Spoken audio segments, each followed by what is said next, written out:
Well, my name is Kelly Shore, and I'm doing this story because I've been a transgender activist since I was 16 years old. I actually transitioned in high school in El Paso, Illinois, at El Paso High School.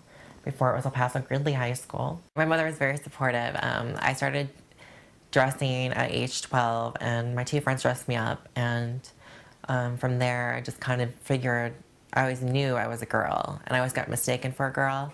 And I called home to my mother and I said, I was supposed to tell you about my sexuality. And she was like, well, either you're gay or you want to be a girl, and I'm hoping that you want to be a girl. And I was like, it was the second one. And she's like, oh, I figured that. So she said, come on home and we'll figure out what we have to do. So from there, we called the El Paso High, what we called El Paso Community School, and asked them what we should do. And they advised us that we should be home taught for my safety. And so she home taught me for my 8th grade year.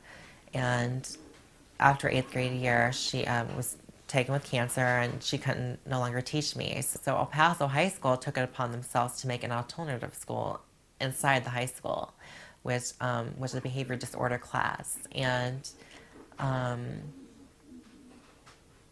was put into a class with people that had ADD and learning disabilities, and I had no learning disabilities or any kind of ADD. They only put me in the class because I was a transsexual and because they thought I would disrupt the classes. So I had to get an advocate involved, which is like a lawyer, but because the planner didn't say a boy has to dress as a boy and a girl has to dress as a girl, I was allowed to go to school in full-time classes with all the other students. And it really wasn't the students that were as bad, it was really the faculty, and it was the parents that had a problem. The students weren't any kind of, threat to me. The most misconception of what a transsexual is about sex. It's about sexuality.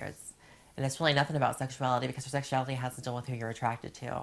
And it's about your gender identity, and either if you feel female or male. And anyone that wakes up in the morning know from when they wake up that they're what they are.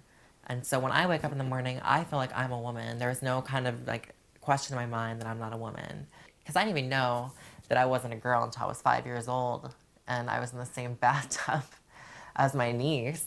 My mother was giving me and my niece a bath, and I had no clue that I wasn't a girl until then.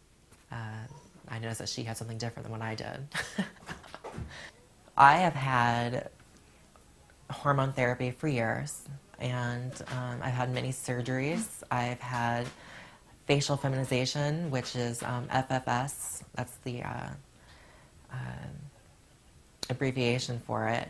And I've had my nose done, I've had my chin done, I've had my jaw done, I've had my brow shaped, my eyes widened and lifted. I've had my Adam's apple shaved. I've had a breast augmentation. And then I also plan on going through the full operation in a few years, where I will be a full-fledged female on the outside anyways. For me to feel whole and to feel completely happy and one with myself, I need to go for the full operation. It's not for everybody, though. I started performing on stage when I was 19, and I started performing because I was always, I took 12 years to dance, and I loved dancing. And I think it's my only outlet to still perform on stage rather than just doing dance recitals. There's just different all types of people that come to Diesel Nightclub. My fans are all types. They usually are really surprised when they find out that I'm genetically a boy, and that's what kind of brings them in, I think, because they come to see me and they want to take pictures with me, and they want to put it on their MySpace, or they want to put it, oh my God, do you see this person? They take it with their cell phones, they send it out to their friends, and some would say that was a mockery, and they might be offended by that, but I'm not really offended, because I think that even in that instance, it opens their minds to a different sense of lifestyle. I live my life day to day, and I take it day by day. And every day, there's no question in my mind that I'm not a girl, no matter what I was born, no matter how I was born. Just think to yourself how you would feel if you were born in the wrong body, or for those that say, oh, you're messing with God's body, or you're messing with this. Well, when you go get your braces put on, wasn't that in God's perfect view? When you got your teeth fixed, or when you get contacts, or when you get glasses, or anything that you have done to make yourself look better, aren't you messing with God's temple? So I think that people that bring Christianity into it is usually steering it to their own hate or their own discrimination.